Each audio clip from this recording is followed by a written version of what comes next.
में लिखा है बेटा कैसे? अरे तपबल रचे प्रपंच विधाता,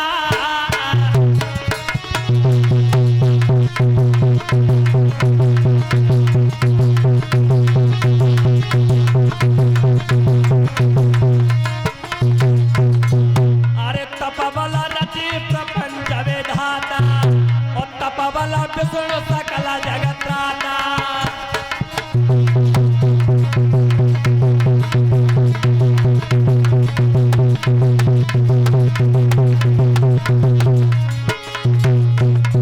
अरे तपबल शेष सहे मह भारा और तपबल शंभु करे संहारा।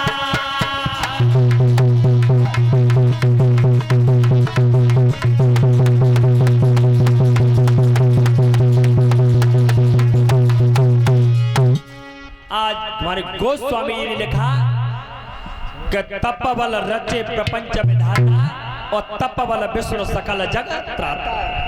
तपस्या के ही बल से ब्रह्मा जी सृष्टि का निर्माण करते हैं, तपस्या के ही बल से भगवान विष्णु सृष्टि का पालन करते हैं और तपस्या के ही बल से भगवान विष्णु राक्षसों भोले बाबा राक्षसों का विनाश करते हैं। तपस्या में बहुत बड़ा बल होता है और तपस्या के लिए चली गई। इधर तो वो बेटी तपस्या के लिए चली गई, इधर सब देवतन ने मिलकर सलाह मिलाई चलो अब लड़की तो विवाह के लिए राजी है, अब भोले बाबा के ब्याह के लिए राजी करो। भोले बाबा ने कि जब तुमने 107 बार संग ना निभायो तो अब तुम 7 का निभाओगी, अब तुम हजारों कोशिश करो हम ब्याह करेंगे ही ना। भोले बाबा ने समाधि लगा ली। अब जब भोले बाबा ने समाधि लगाई तो उसी समय भगवान राम प्रकट हुए और जब राम प्रकट हुए तो हमारे गोस्वामी तुलसीदास बाबा रामायण में लिख रहे हैं बेटा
जीवन में याद रखना इस दुनिया में 4 हुक्म ऐसे जो उनको कभी इन पर विचार मत करना कि ये हमारी घाटे की बता रहा है या फायदा की बात। क्यों कि ये चारों चीज कभी घाटे की सौदा बता ही नहीं सकते। माता पिता गुरु और परमात्मा कभी विचार मत करना। आज जिस समय भगवान राम प्रकट हुए उसी समय भोले बाबा प्रणाम कर रहे हैं। तब भोले बाबा ने कहा कहो प्रभु कैसे आना हुआ, हमारे लायक कोई सेवा। तो भगवान राम ने कही तुम हमारी एक बात मान लो, कहा कि तुम ब्याह के लिए राजी है जाओ। अब भोले बाबा ने कही धन्य रे देवता, कितना बड़ा जाल बुन के तैयार करो है, मेरे ब्याह के लिए भगवान राम को लेके आयो। सब देवतन ने कही जे बताओ ब्याह के लिए राजी हो के ना है। भोले बाबा ने कही अब तो हम तुम्हारी बात में साजी राजी थो ना राजी थो, अब तो हम ब्याह के लिए राजी। तो भोले बाबा ने कहा अब सुनो मोई तो ब्याह के लिए राजी कर रही हो तुम, पर वह लड़की तो पूछ लेगी तुम्हारे। और बारात दरवाजे पर लेके चले गए और बा ने कहती कि मैं ना कर रही, जब बाबा आते ब्याह तो मेरी तो बिगड़ेगी बिगड़ेगी बिगड़ेगी संगत तैयारी। ताते एक काम करो कि वह लड़की है तो पूछवाए। तो आज सप्तऋषि महात्माओं को बुलाया और 7 महात्मा ने कही जाओ वह लड़की के पास परीक्षा करके। तो 7 महात्मा चले और पार्वती मैया तपस्या कर रहे। तो 7 महात्मा ने कहा लड़की पार्वती मैया ने कही, बताओ बाबा, करी तपस्या कर रही है? भोले बाबा की। क्यों? ब्याह करूंगी। सातु महात्मा ने ब्याह करे? ये का स्याप काटे का मंत्र जानता है? कटोरा लेसरो रहेगो और तेरे पानी करके पी लो तो झड़ बचा लेगी। क्या रखा है भोले बाबा में? मैं तुझे इतना सुंदर दूल्हा बताऊंगा जो 33 कोट देवता उनकी पहरेदारी करते हैं। और बहका करके सातों महात्मा क्या बोले बेटा उस लड़की से? धोनी खाद छान दे और सारी जिंदगी गमाना है, और हमको तो केवल चिंता है और ततही अकाल से जाना है।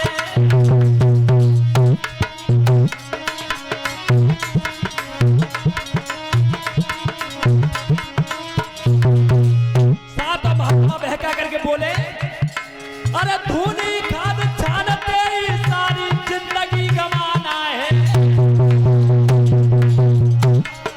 हमको तो केवल चिंता है ये ततही अकाल से जाना है।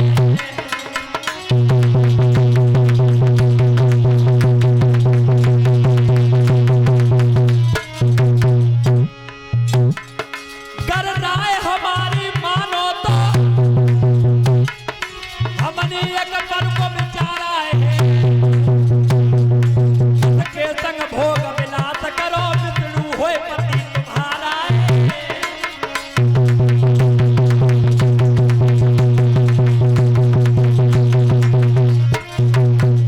सातों महात्मा ने कहे छोड़ क्या रखा है भोले बाबा पे? रहबे को ठोरना है, खाबे को नाचना, काई बात नहीं लगी है। अरे हम तेरा विवाह भगवान विष्णु के साथ कराएंगे, सबसे सुंदर है, और 33 कोट देवता उनकी पहरेदारी करते हैं। तो आज उसी समय पार्वती मैया ने बहुत बड़ी बात कही। देखो महात्माओं, चलो तुम जे बात कह रहे हो तो मेरी बात सुनो। ये दिल किसी परचूनी की दुकान में से नहीं है जो जिसने भी मांगा उसे निकाल कर दे दिया जाए। जो देवसी नारद जिस बात को कह के गए हैं हम उसी बात का पालन करेंगे। अब चाहे कछु बाई टाइम सातों महात्मा समझेंगे कि देवसी नारद अटूट मोटे पे बैठा के गौन मानेगी नहीं, भोले बाबा के संग ब्याह करेंगे। और इतना भोले बाबा ने दोबारा समाधि लगा लिया तो लाख कोशिश करो हम ब्याह करेंगे ही नहीं। और सभी देवतंत्र जाके कई के लड़की तो ब्याह के लिए राजी, अब भोले बाबा को करो। और जब सभी देवता भोले बाबा के जोड़े गए, भोले बाबा ने समाधि लगा ली। अब सब देवता अधीर होकर के बैठ गए और क्या विचार कर रहे मन में बेटा? अरे देवों ने कहा तारक जोरबद,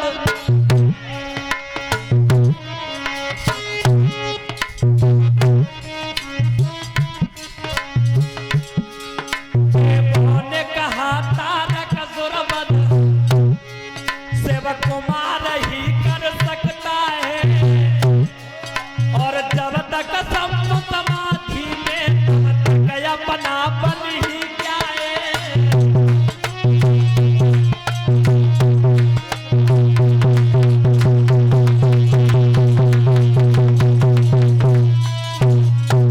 आज सभी देवता अधीर होकर बैठ गए। तो अब देवराज इंद्र ने कहा कि घबराओ, इसका उपाय मेरे पास है। और देवराज इंद्र क्या बोले?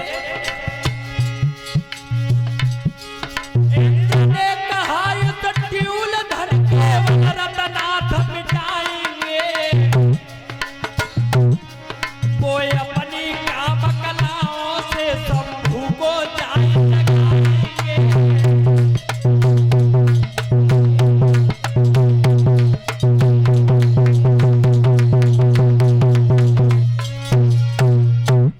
आज उसी समय देवराज इंद्र ने कहा कि चिंता मत करो, इसका उपाय हमारे पास है। कामदेव से कहा कि जाओ और जाकर के भोले बाबा की समाधि खुलवाओ।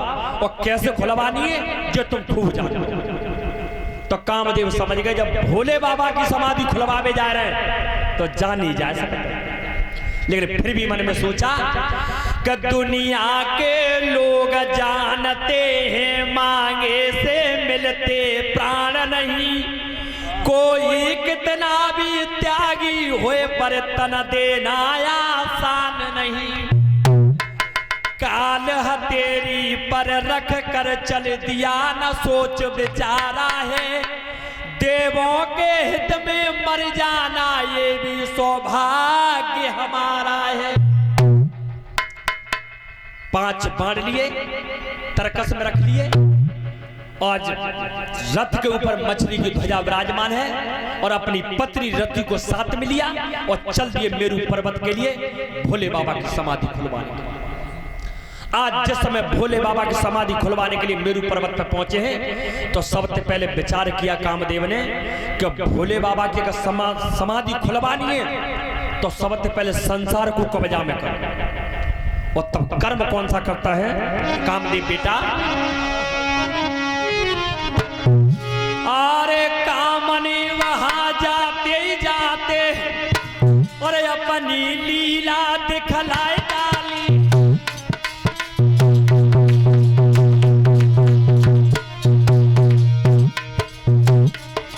कामने वहां जाते ही जाते अपनी लीला दिखलाए डाली। हर में उपवन किला दयो शीत पसंद बनाए डाली।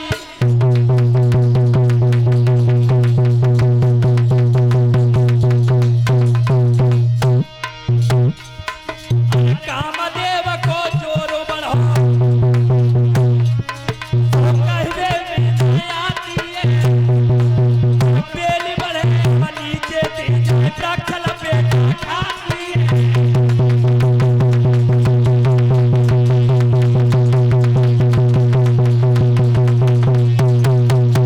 आज कामदेव के जोर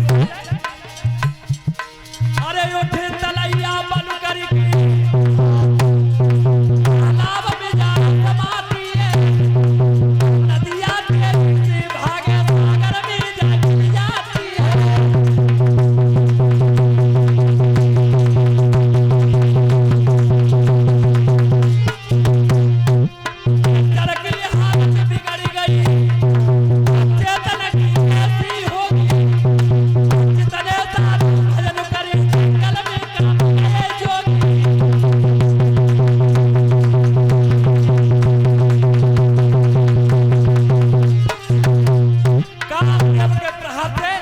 सारे संसार में हलचल मच गई। लेकिन अरे सारे सका पी गए चोला और कौना जगह से निभे भोला।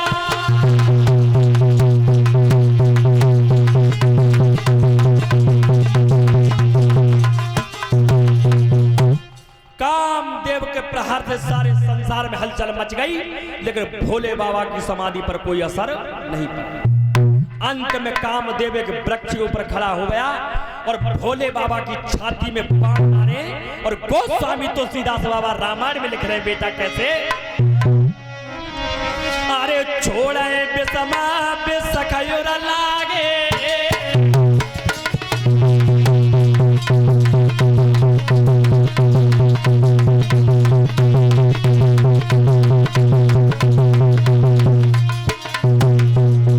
अरे छोड़े बिसमा बिसखयुर लागे और टूट समाध संभुतव जागे।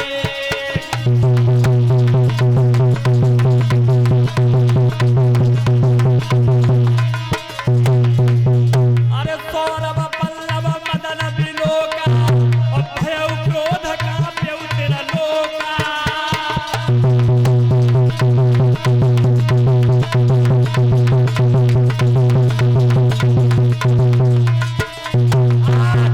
जो भोले बाबा की छाती पे बाण मारे और जो भोले बाबा के नेत्र खुले और उसी के साथ तीसरा नेत्र खुला तो हुआ क्या? अरे खुला तीसरा नैन जब उन बाणों के साथ और बाकी ज्वाला मात सिर भस्म भयो नतनाथ।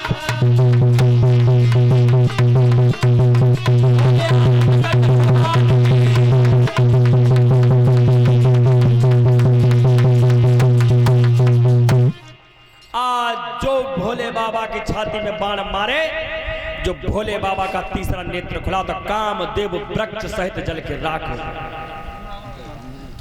और जब कामदेव जल के राख हुए तो उनकी पत्नी रति को अब असगुन होने लगी। और असगुन कैसे हुए बेटा सोनू?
और पहले संस्कृति सभ्यता में अपने भारत देश में इसे असगुन माना जाता था, जो सिर से सारी सड़क के कंधा पे आ जाती थी। लेकिन आजकल तो फैशन बन गई है। और देखो देहातन में तो अभी खैरियत है, दिल्ली बम्बई आगरा में जाके देखो सिर के ऊपर साड़ी काउकना है, कंधा पे साड़ी और परी भैया, और एक भगवान जाने और कौन सी आलपिन होते बोल लगी भैया। आज जब रति के सिर से साड़ी सड़क के कंधा पे आई तो रति समझ गई मुझे असगुन हो रहा है। और अरे कानन की टूट गई है ज्योति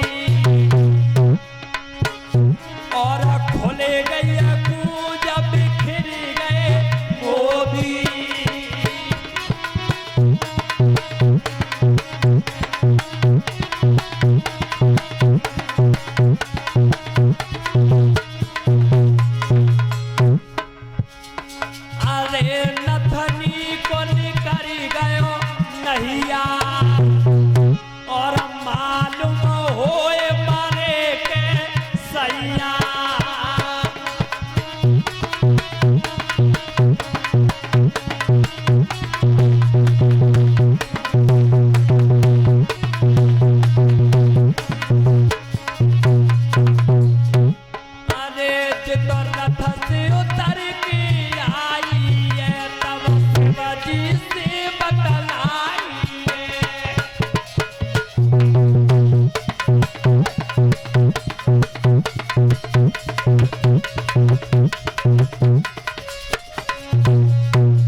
जैसे रति को असगुन हुए तो भोले बाबा के पास पहुंची और तब कहा भोले बाबा से मेरे पति कहाँ हैं? भोले बाबा ने कि कौन पति? कब मैं कामदेव मेरे पति और मैं कामदेव की पत्नी रति हूं। तो भोले बाबा ने कहा कि कामदेव इस दुनिया में अब नहीं रहा, जल के राख हो गए। तो उसी समय रति ने कहा भोले बाबा से, प्रभु जैसे पानी से अलग मछली नहीं रह सकती उसी प्रकार पतिव्रता स्त्री अपने पति से दूर नहीं रहती। अगर मेरे पति नहीं है तो मैं भी जिंदा नहीं बचूंगा। और बताया भी है विद्वानों ने पतिव्रता स्त्री के बारे में बेटा सोनू कैसे कि पत्नी होती है अपने पति के लिए,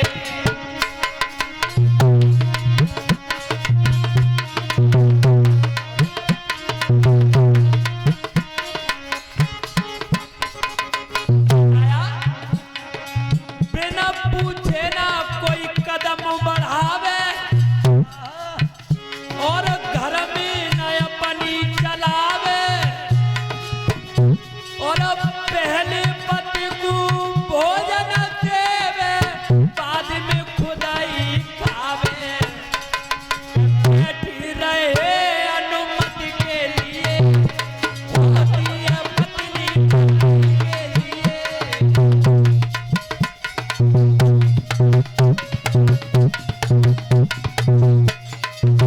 और बताया पति ही जप है, पति ही तप है,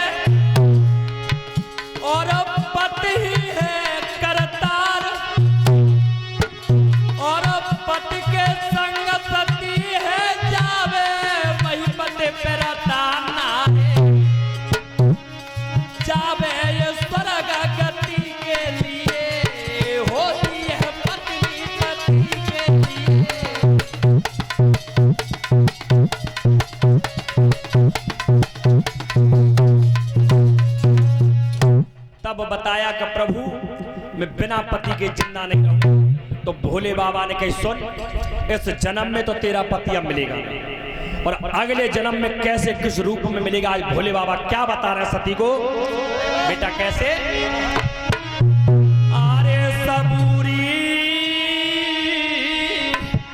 सबूरी, अरे दिला धर लेना रे सबूरी,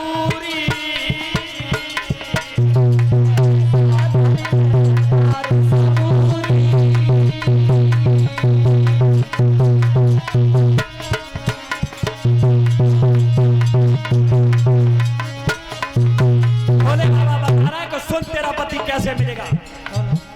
अरे द्वापर कृष्ण जन्म हो गए रोके में सग ब्याह रचावे, द्वापर जन्म हो गए रुकी मेरे संग ब्याह रचावे,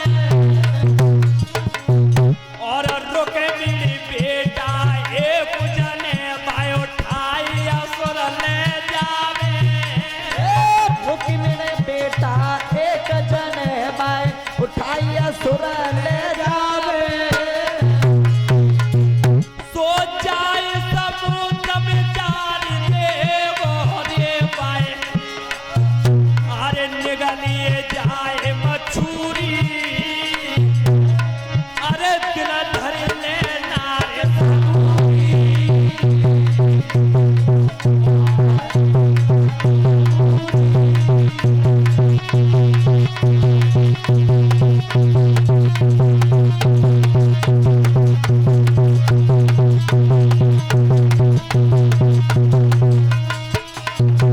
भोले बाबा कह रहे सुन, जब इस त्रेता के बाद, जब वो द्वापर सतयुग के बाद त्रेता आएगा, त्रेता के बाद द्वापर आएगा और द्वापर में कृष्ण अवतार होगा और कृष्ण का विवाह रुक्मिणी के साथ में होगा। रुक्मिणी को उधर से एक बच्चा जन्म लेगा, उस बच्चे को दशासुर नाम का राक्षस उठा के ले जाएगा और वो राक्षस उस बच्चे को ले जाकर समुद्र में डाल देगा और समुद्र में उस बच्चे को मछली निकल जाएगी।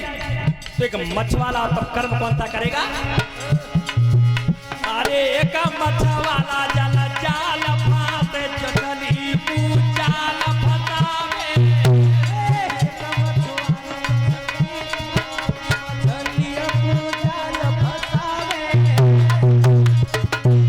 और बाई मछली को तोय दे निज कर से उदर तू फारे,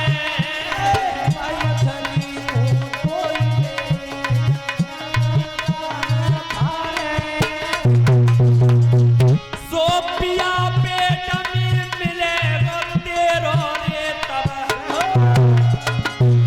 अरे हो गए आशा पूरी, अरे दिल धर लेना रे